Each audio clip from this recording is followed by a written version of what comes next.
महानगरपालिका निवडणूक रणधुमाळी आतापर्यंत 69 नगरसेवक हे बिनविरोध निवडून आलेले आहेत। भाजपचे सर्वाधिक 44 नगरसेवक बिनविरोध निवडून आले। शिंदेच्या शिवसेनेचे 22 नगरसेवक बिनविरोध निवडलेत, तर राष्ट्रवादीचे 2, इस्लामिक पार्टीचा 1 बिनविरोध, तर 1 अपक्ष उमेदवार बिनविरोध या ठिकाणी त्यांची निवड झालेली आहे।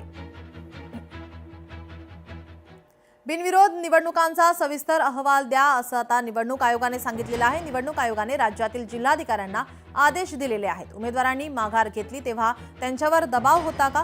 सर्व शहानिशा करून निवडणूक आयोगाने अहवाल मागवला आहे। जगाच्या इतिहासात इतके बिनविरोध कधी झाले नाही असा टोला संजय राऊत यांनी लगावलाय। देशाच्या इतिहासामध्ये नव्हे तर जगाच्या इतिहासामध्ये इतके बिनविरोध लोक कधी निवडून आले नव्हते। हे तुम्हालाही माहिती आहे, पत्रकारांना माहिती आहे, राजकीय विश्लेषकांना माहिती आहे आणि लोकांनाही माहिती आहे। 60, 65 लोक बिनविरोध निवडून येतात। कोणत्या आधारावर? काय म्हणून असं यांचं कर्तृत्व आहे की यांना बिनविरोध लोकांनी निवडून द्यावं?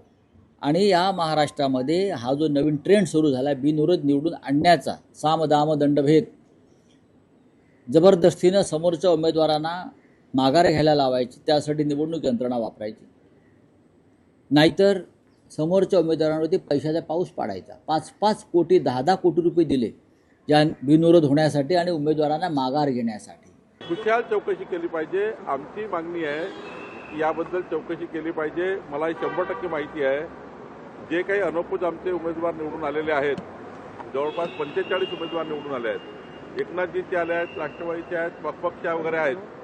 हे सर्व तिथल्या स्थानिक विषयामध्ये त्या ठिकाणी इतर उमेदवारांनी त्यांना समर्थन दिलं आणि मॅक्झिमम महायुतीचे काय आले तर जनतेला किंवा जे आमच्या विरुद्ध उभे राहिले त्यांना कळलं आहे की महायुतीचा उमेदवार निवडून आला तर विकासाचं राजकारण होईल।